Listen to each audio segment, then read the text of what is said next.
When Earth fell silent, the Council's worst nightmare realized. Part 1. The silence begins. The Great Hall of the Galactic Council was always full of noise. Hundreds of species talked, argued, and made deals every single day. The massive building floated in space, far from any planet, far from any sun. It was neutral ground. It was where the galaxy came together to solve problems. Ambassador Tay walked through the long hallways with quick steps. He was a member of the Velen species.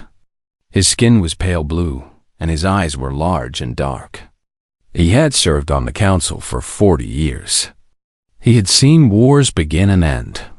He had watched empires rise and fall. But today, something bothered him. Something felt wrong.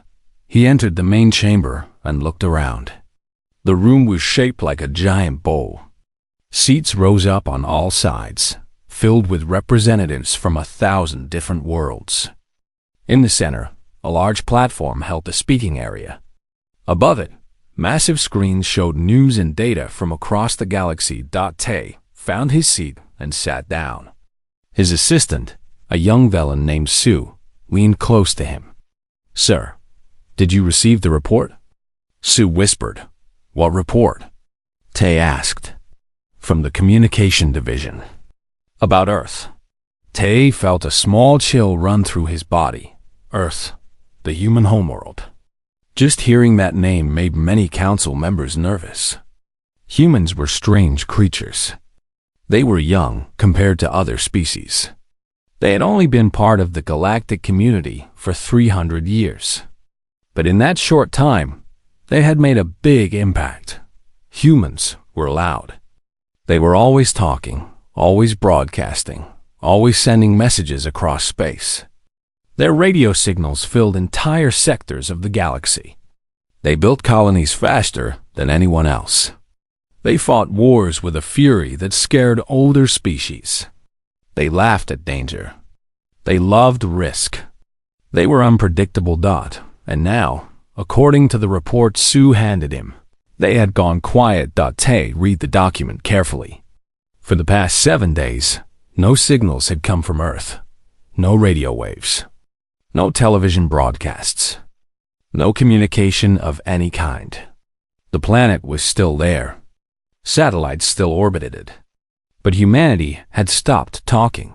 "This is strange," Tay said softly. "Should we bring it to the council's attention?" Sue asked. Tay thought about it. 7 days was not a long time. Perhaps there was a simple explanation. A technical problem.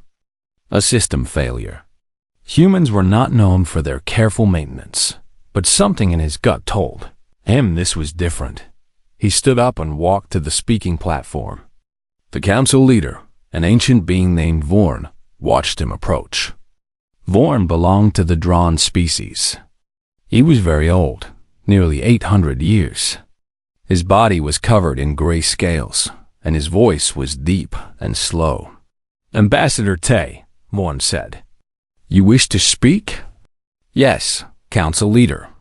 I have concerning news." The chamber grew quiet. When a senior ambassador used the word concerning, everyone listened. "Earth has gone silent," Tay announced. "For 7 standard days, no signals have been detected from the human homeworld." Murmurs spread through the chamber. Some representatives looked worried. Others looked confused. A few looked relieved. "Silent?" said a voice from the upper seats. It was Ambassador Rix from the Tauran Empire. The Taurans had never liked humans. Perhaps they finally destroyed themselves. They were always fighting. "There is no evidence of destruction," Tay replied. "Our sensors show no explosions, no radiation spikes, no debris. The planet appears intact. Then what is the problem?" Vorn asked. "Perhaps their equipment failed. Humans are careless with their technology. With respect, Council Leader, humans are many things, but they are not quiet. In 300 years, they have never stopped broadcasting. Not for a single day. Not during wars. Not during disasters. Not during anything.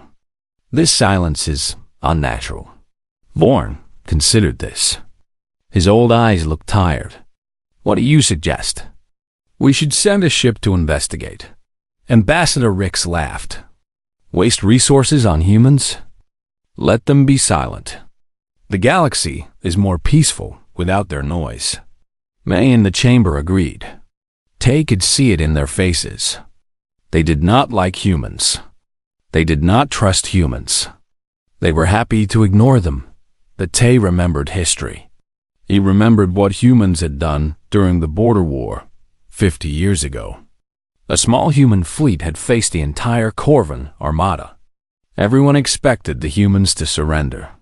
Instead, they fought. They lost many ships. They lost many lives. But they did not stop fighting until the last Corvan vessel was destroyed. Humans did not give up.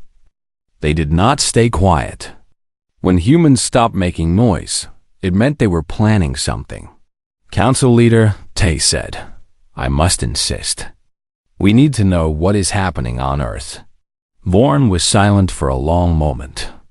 The chamber waited. Very well, he finally said. We will send a scout ship. A small one. Just to observe. Ambassador Tay, you will oversee this mission. Thank you, Council leader. Tay returned to his seat. Sue was waiting for him. Do you really think something is wrong? Sue asked. Tay looked at the screens above the platform. They showed star maps, trade routes, and news from distant worlds. But there was no news from Earth. That small blue planet on the edge of Council space was dark and quiet. Humans are the most dangerous species in the galaxy, Tay said slowly. Not because they are strong. Not because they are smart, but because they never stop. They keep going when others give up. They keep fighting when others surrender. They keep hoping when others lose faith. He turned to look at his young assistant. When a human makes noise, you can predict what they will do. You can prepare. You can defend. But when a human goes quiet, it means they are thinking. They are planning. They are getting ready. Ready for what? Sue asked. Tay did not answer. He did not know. But he feared the answer. He feared it very much. That night, as Tay prepared to sleep in his quarters, he thought about the old stories. Stories from before the Council. Stories about what happened when species made enemies of humans. Those species were gone now. Their worlds were empty. Their names were forgotten. Humans remembered everything. They forgave nothing, and somewhere on that silent blue planet, 8 billion humans had stopped talking. Tay closed his eyes, but he could not sleep. The silence had only been 7 days. But he knew, deep in his heart, that this was just the beginning. Something was coming. Something the Council was not ready for. The galaxy would soon learn what it meant when Earth fell silent. When Earth fell silent, the Council's worst nightmare realized. Part 3. The realization the Council chamber was in chaos. Representatives shouted at each other. Some demanded action. Others demanded calm. A few quietly packed their belongings and prepared to flee. Ambassador Tay stood at the speaking platform, trying to maintain order. But no one was listening. Fear had taken control. We must find them, shouted Ambassador Rix from the Tauran Empire. His scales had turned dark with anger. Send every ship we have. Hunt them down before they can strike. Hunt them where? Replied Ambassador Vel from the Moran Federation. They could be anywhere in the galaxy. The darkness between stars is infinite. Then we destroy their planet. We burn Earth to ashes. Make an example of it. Their planet is already empty. You fool. There is nothing to burn. Council leader Vorn raised his ancient hand. His voice, though weak with age, still carried authority. Silence, he commanded. Fighting among ourselves will not help. We need information. We need to understand what the humans are planning. He turned to a young Velan sitting in the corner of the chamber. This was Wu, the Council's chief analyst. He was brilliant but shy. He preferred computers to conversations. Analyst Wu, Vorn said.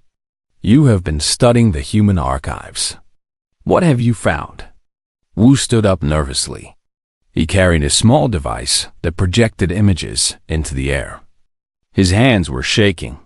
Council leader, honored ambassadors, I have spent the past week examining human history and communications. I have made several discoveries. He pressed a button, and an image appeared above the platform. It showed a timeline of human development. Humans have only been in space for 500 years, Wu began. They've only been part of the Council for 300 years. In that time, they have grown faster than any species in recorded history. We know this, Rick said impatiently. Tell us something useful. Wu flinched but continued. What you may not know is that human growth has slowed dramatically in the past 50 years. Since Colony 7, the chamber grew quiet. No one liked to hear that name. Before Colony 7, humans were building 10 new colonies every year. After Colony 7, they built only 2 or 3.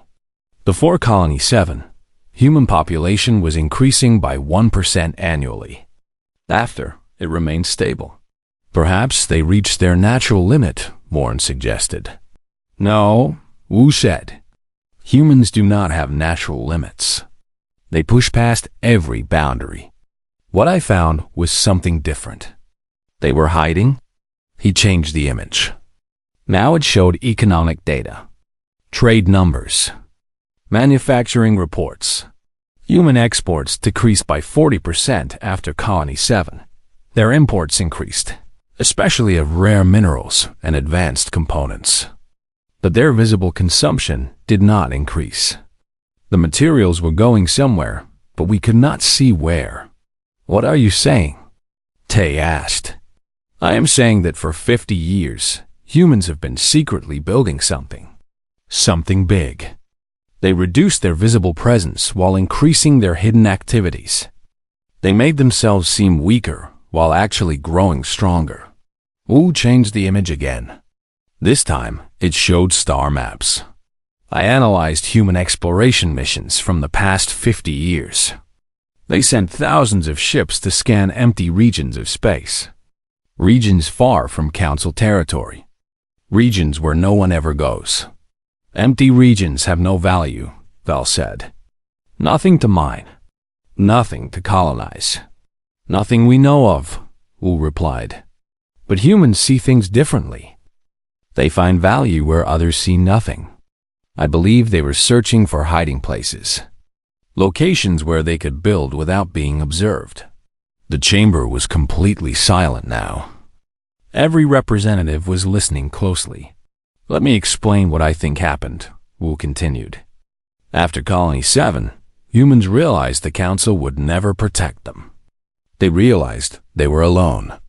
So they made a decision. They would prepare. He pressed another button. The image changed to show human military records.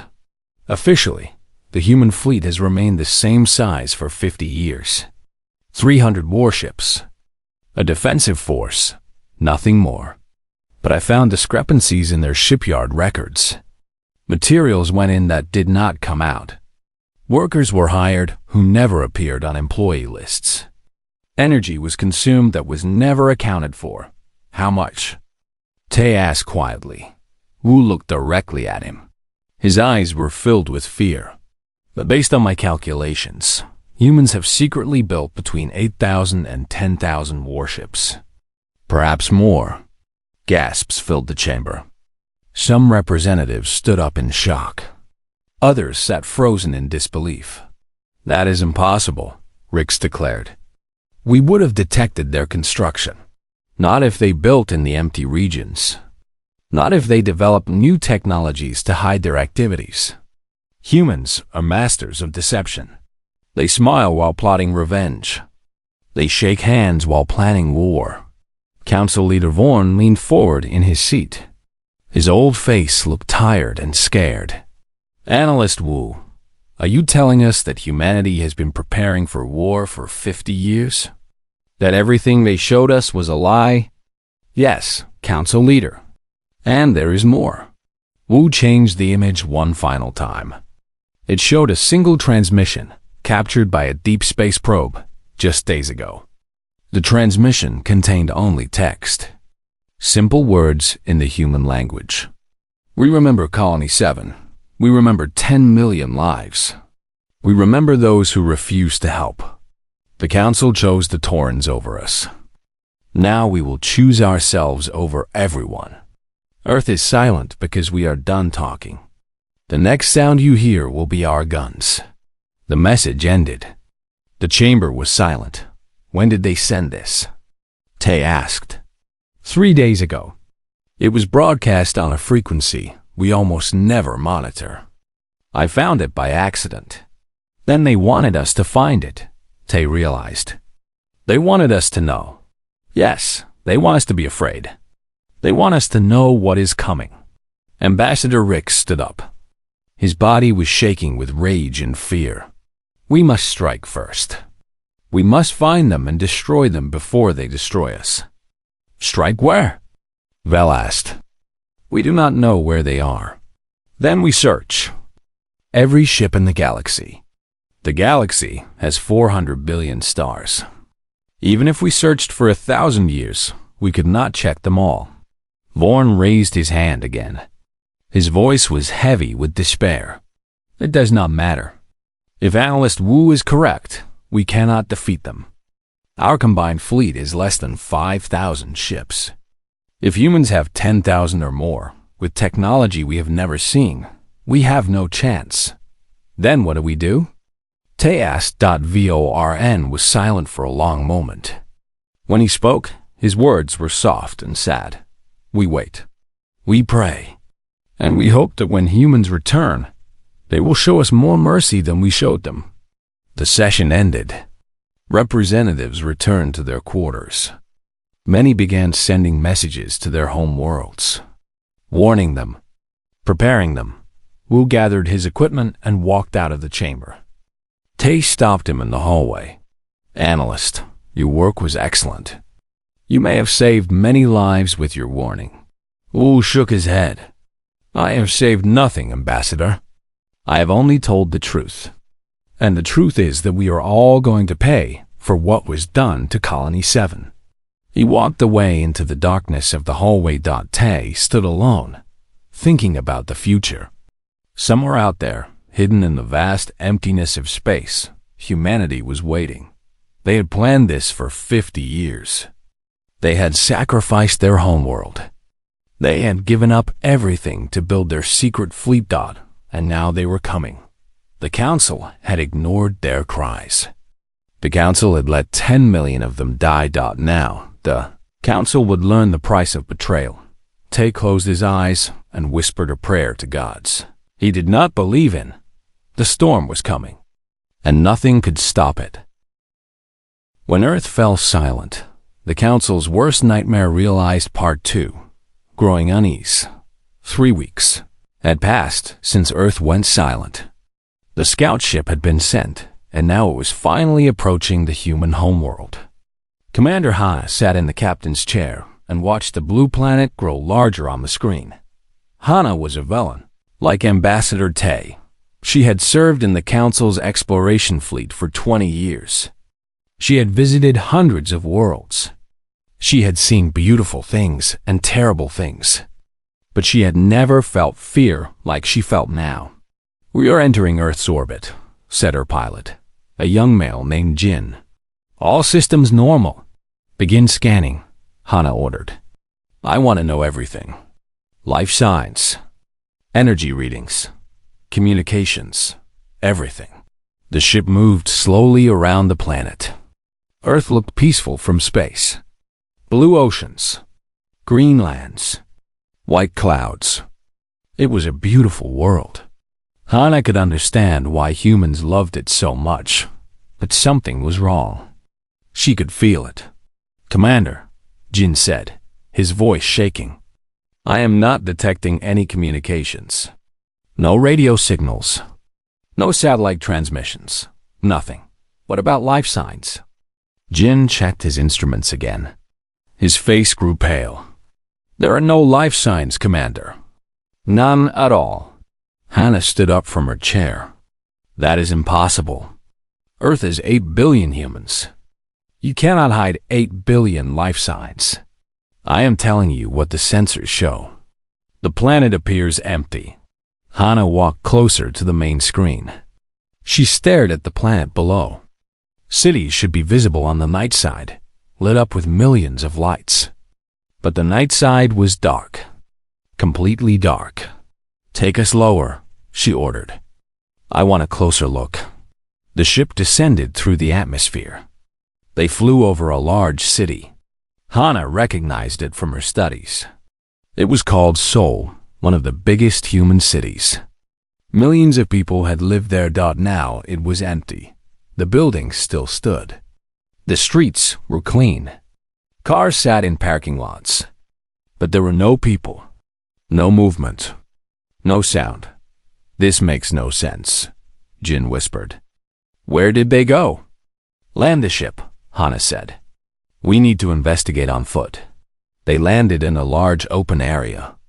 Hannah put on her protective suit and stepped outside. The air was clean. The temperature was pleasant. Everything looked normal. Except there was no one there. She walked through the empty streets. Her team followed behind her, weapons ready. But there was nothing to fight. No enemies. No monsters. No danger. Just silence. They entered a building. It was a home. Food sat on a table, old and rotten now. Clothes hung in closets. Pictures decorated the walls. A family had lived here. Parents and children. They had eaten meals at this table.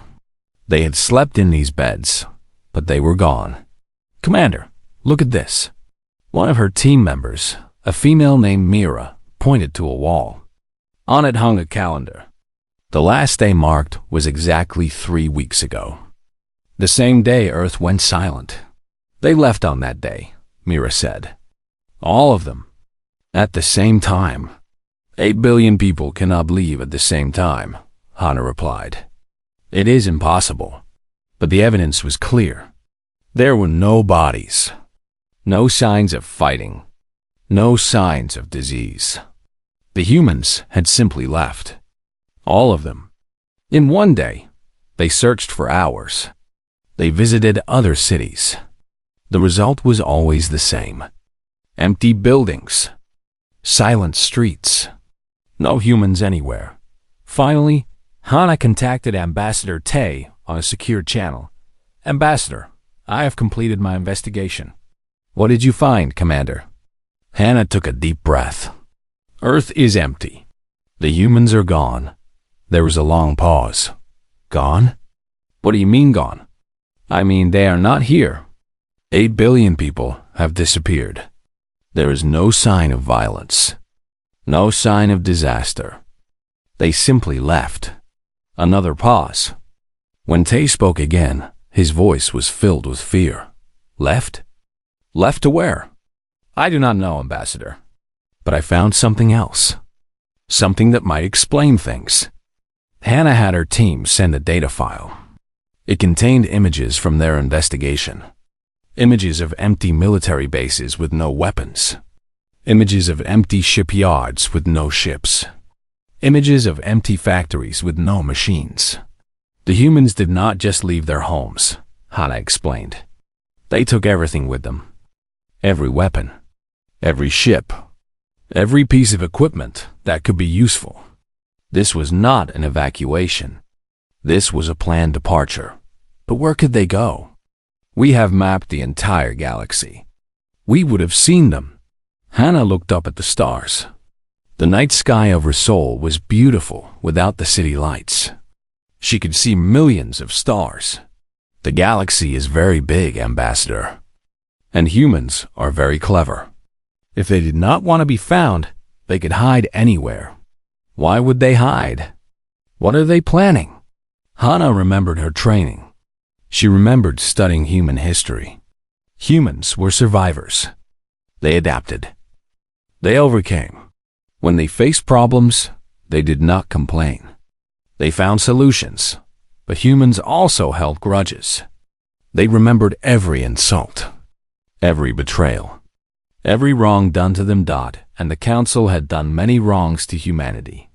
Ambassador, Hana said slowly, do you remember Colony 7? The line went quiet. Colony 7 was not discussed. It was forbidden to talk about it. But everyone knew what had happened. 50 years ago, humans had built a colony on a distant planet. 10 million people had lived there. It was a peaceful place. Farmers and teachers and children. Then the Tauran Empire had attacked.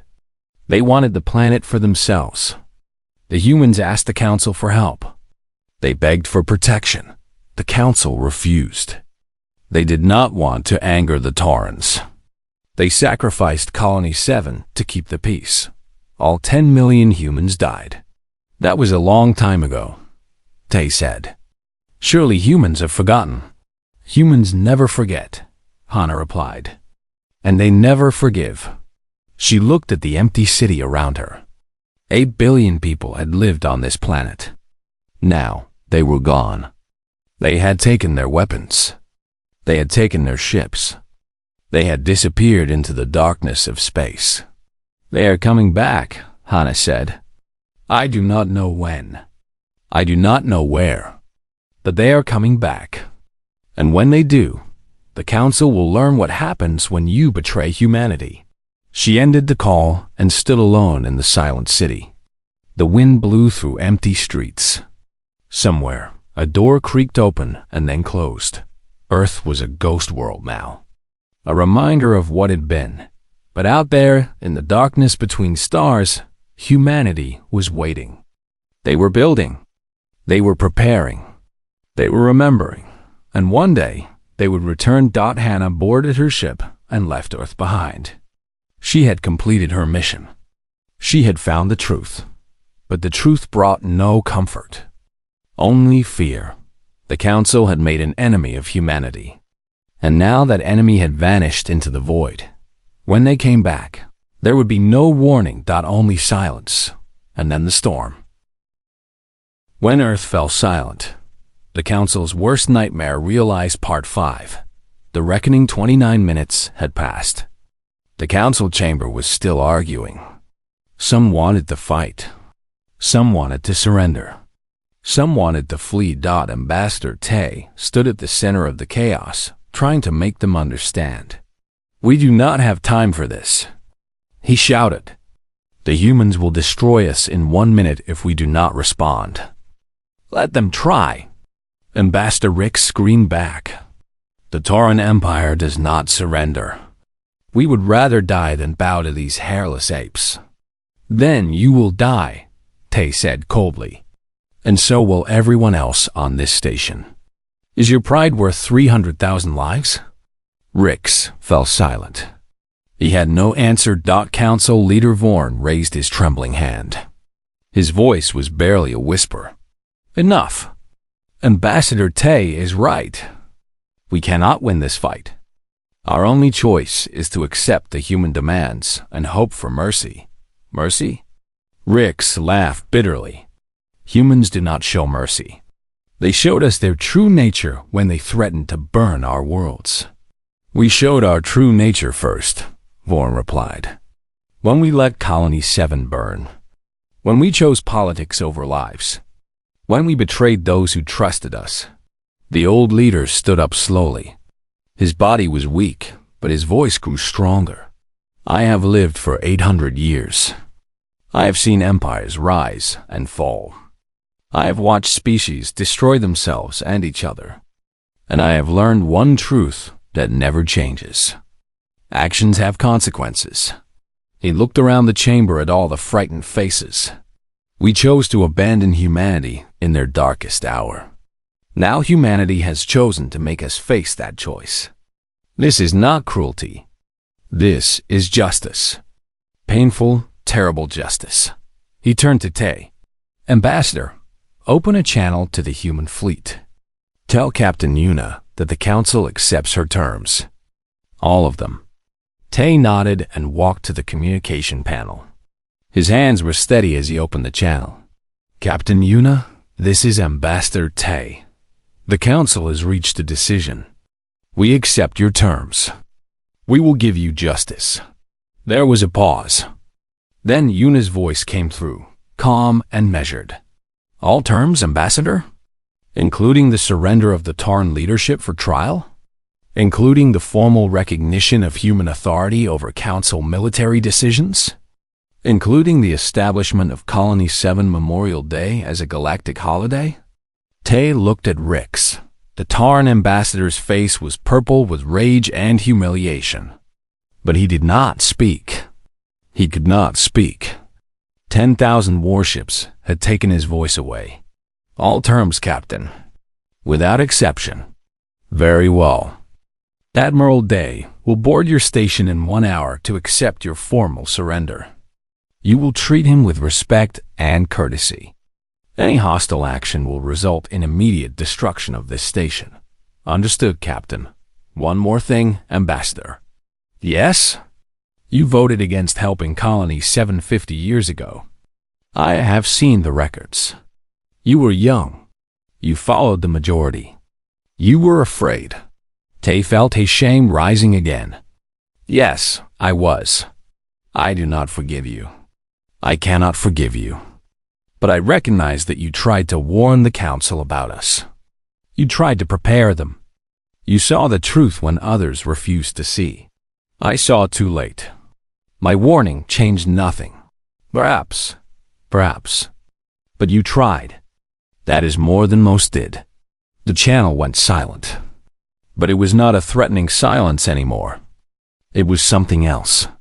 Something almost like respect. 1 hour later, Admiral Day arrived at the station. He was an older man, perhaps 60 years old. His hair was gray, and his face was lined with experience.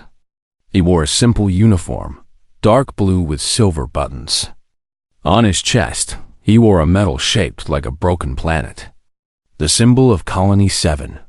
Day walked into the council chamber with 20 soldiers behind him. They carried weapons but did not point them at anyone. They were disciplined, professional, controlled. Tay met him at the entrance. "Admiral Day, welcome to the council headquarters. I am Ambassador Tay. I will serve as your liaison during these proceedings." Day studied him carefully. His eyes were hard but not cruel. "Ambassador, I have heard about you. You were the only one who took our silence seriously, the only one who understood what it meant." "I understood too late. Late is better than never." They walked to the center of the chamber. The council representatives watched him with fear and hatred and shame. "Members of the Galactic Council," they announced. 50 years ago, you made a choice. You chose to let 10 million humans die rather than risk war with the Tarn Empire. You chose convenience over justice. You chose peace over honor." He paused, letting his words sink in. "Today, humanity makes a different choice. We choose to show you what you should have shown us. We choose mercy." Murmurs spread through the chamber. Some representatives looked confused. Others looked suspicious. "We could destroy you," they continued. "We have the power. We have the right. 10 million deaths cry out for revenge. But revenge would make us like you. And we refuse to become what we hate." He looked directly at Ambassador Rix. "The Tauran leadership will stand trial for the massacre of Colony 7. They will face justice. Real justice, not revenge. If they are found guilty, they will spend the rest of their lives in prison. They will not be executed. They will live with the knowledge of what they did." Rix's face was twisted with fury, but he remained silent. "The council will reform," they continued. "New rules will be written. No species will ever again be abandoned to face destruction alone. When one of us is threatened, all of us respond. This is no longer optional. This is law." He looked around the chamber one final time. "Humanity did not return to destroy you. We returned to teach you, to show you that there is a better way. A way built on trust and honor and mutual protection. He raised his hand. The soldiers behind him stood at attention. The war is over before it began. There will be no revenge. There will be no massacre. There will only be change. Hard, necessary change. He lowered his hand. The alternative was death for all of you. Remember that. Remember that humanity chose to spare you. Remember that mercy is stronger than vengeance. The ceremony ended. Documents were signed. Terms were accepted. The council surrendered without a single shot being fired. That night, Tay stood at a window and watched the human fleet. 10,000 ships hung in space, their lights shining like stars. They were beautiful and terrible, a monument to human patience and human rage and human mercy. Admiral Day joined him at the window. "You are wondering if we made the right choice," Day said. "I am wondering why you made this choice. You could have destroyed us. No one would have blamed you." Day was silent for a moment. Then he spoke slowly. "When I was young, my grandmother told me about Colony 7. She lost her sister there. Her sister had 3 children. All of them died." He touched the medal on his chest. "My grandmother wanted revenge. She spent her whole life wanting revenge. She died still wanting it. That anger consumed her. It ate away at her heart until nothing else remained." He turned to look at Tay. "I refuse to let anger consume humanity. We are better than that. We can hold our pain without becoming monsters. We can demand justice without becoming killers. That takes incredible strength. It takes 50 years of preparation. It takes building a fleet so powerful that no one can challenge you. It takes knowing that you could destroy everyone and choosing not to." He smiled slightly. It was a sad smile, but real. Humanity fell silent because we had nothing left to say. Words had failed us. The council had ignored our pleas. So we stopped talking and started building. We built ships. We built weapons. We built the power to make the galaxy listen. And now? Now, we have been heard. Now the galaxy knows what happens when you betray humanity. Not death. Not destruction. But change. Permanent, irreversible change. He looked back at the fleet. Earth will remain silent. It is a monument now. A reminder. But humanity will speak again. We will speak in the halls of power. We will speak in the courts of justice. We will speak until the galaxy understands that no one stands alone." Tay nodded slowly. He understood now. The silence had never been about revenge. It had been about transformation, about becoming something new, something stronger, something better. The children of Earth had become the conscience of the galaxy, and the galaxy would never be the same. Outside the window, the human fleet began to move. One by one, the ships turned toward the stars. They had accomplished their mission. They had won their war without firing a weapon. Now they would go home. To new worlds. To new lives. To a future built on the ashes of the past. Earth would remain silent forever. But humanity would never be silent again. The nightmare was over. A new dream had begun. When Earth fell silent, the Council's worst nightmare realized. Part 4. The return. 6 months had passed since Earth fell silent. 6 months of waiting. 6 months of fear. The Council had tried to prepare, but how do you prepare for something you cannot see? Captain Yuna stood on the bridge of her warship, the Spirit of Soul. She was young for a captain, only 32 years old. But she had trained her entire life for this moment. Every human had. Around her, the bridge crew worked in perfect silence. They did not need to speak. Every person knew their role. Every person understood the mission. Behind the Spirit of Soul, 10,000 ships waited in formation. This was the human unified fleet, the result of 50 years of secret work, the result of sacrifice and planning and endless patience. Yuna looked at the main screen.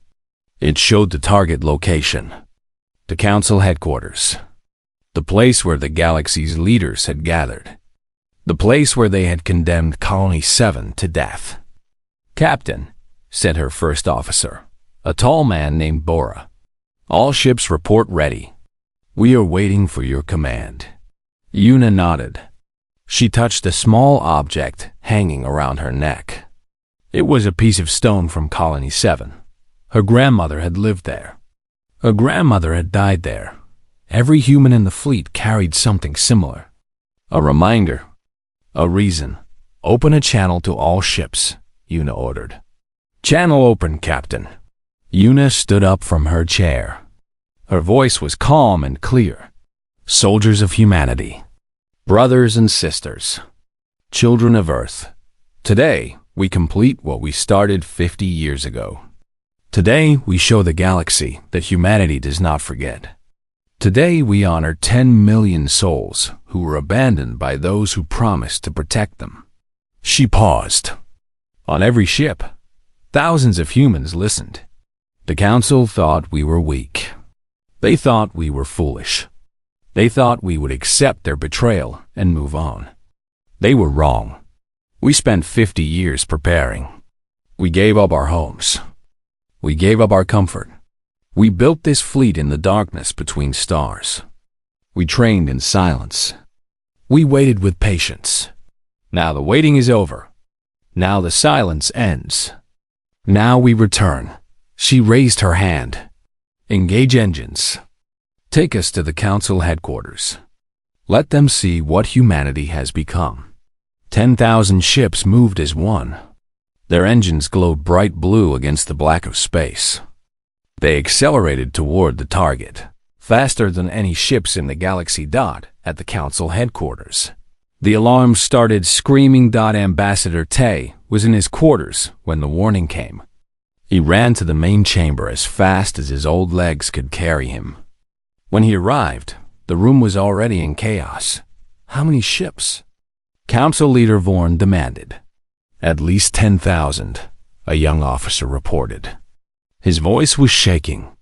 "Maybe more. They appeared from nowhere. They are moving faster than anything we have ever seen." On the main screen, the human fleet approached. It was beautiful and terrible. The ships were sleek and black. They did not look like anything the council had built. They were new. They were advanced. They were deadly. "Ray shields." Ambassador Rick screamed. "Prepare all weapons. We will fight them." "Our combined fleet is 300 ships," Vorn said quietly. "They have 10,000. What do you suggest we fight with?" Rick said no answer. The human fleet stopped just outside weapons range. They held position in perfect formation. 10,000 ships, arranged like a wall of iron and fire. Then a message came through. A single transmission on all frequencies. "Attention Galactic Council. This is Captain Yuna of the Human Unified Fleet. We have come to discuss the future of the galaxy. You have 1 hour to respond." Tay looked at the screen. The human ship sat there, silent and waiting. Just like Earth had been silent. Just like humanity had been silent for 50 years. "What do we do?" Vel asked. "We have no choice," Tay replied. "We must talk to them." He walked to the communication panel and opened a channel. "Captain Yuna, this is Ambassador Tay. I am authorized to speak for the Council. We are willing to discuss peace." There was a moment of silence. Then Yuna's voice came through, cold and hard. "Peace, Ambassador? That is a strange word coming from you. The Council did not want peace when the Taurans attacked Colony 7. The Council wanted convenience. The Council wanted to avoid trouble. That was a mistake," Tay admitted. "A terrible mistake. We know that now. 10 million people died because of that mistake. My grandmother died. My aunts and uncles and cousins died. Children died. Farmers and teachers and doctors died. They called for help, and the council turned away. Tay felt shame burning in his chest. He had been a junior ambassador back then. He had voted against helping Colony 7. He had followed the majority. He had been a coward. "I am sorry," he said. "I know those words mean nothing. But I am sorry." "You are right, Ambassador. Those words mean nothing. Sorry does not bring back the dead. Sorry does not rebuild what was lost. Sorry is just noise. Then what do you want? Why have you come?" Yuna's voice changed. It became even colder. "We want justice. We want the galaxy to know what the Council did. We want the Torrens punished. And we want the Council to know that humanity will never again be betrayed. And if we refuse, then we will destroy this station and everyone on it. Then we will find the Torren homeworld and turn it to glass. Then we will hunt down every species that voted against helping Colony 7. Tay felt his blood turn to ice. He believed her. He believed every word. "Captain, please. There must be another way. Destroying us will not bring back your dead. No, but it will make sure no one else dies the same way. It will show the galaxy that humanity protects its own. It will teach the universe that betraying humans has consequences. Genocide is not justice. It was genocide when the Torrens killed 10 million humans. The Council did not call it that. The Council called it a territorial dispute. The Council called it unfortunate. The Council moved on." She paused. "We will not move on. We cannot move on. Colony 7 is written in our blood. Every human alive carries that memory. Every human will carry it forever." Tay turned to look at the Council. The representatives sat in their seats, frozen with fear. Some were crying. Some were praying. Some were simply staring at nothing. "Captain," Tay said slowly, "I cannot speak for the entire Council. But I can tell you this. If you destroy us, you will not have justice. You will have revenge. And revenge will only create more enemies. More wars. More death. You think we fear death? We spent 50 years preparing to die if necessary. We left our homes. We abandoned our world. We sacrificed everything for this moment. I know what you have sacrificed. And I know why. But I am asking you to consider another path. A path that honors your dead without creating more dead." The channel was silent for a long moment. Then Yuna spoke again. "You have 30 minutes, Ambassador. Convince your council to accept our terms. Or watch this station burn." The channel closed. Tay turned to face the council. 300 representatives from 100 species. They looked at him with desperate eyes. "Wow," Vorn said weakly. "What do we do?" Tay thought about Colony 7. He thought about 10 million humans who had died alone and afraid. He thought about the young captain out there, carrying a piece of stone around her neck. "We give them what they want," Tay said. "We give them justice. Or we die." The council had 30 minutes to decide the fate of the galaxy. The clock was ticking.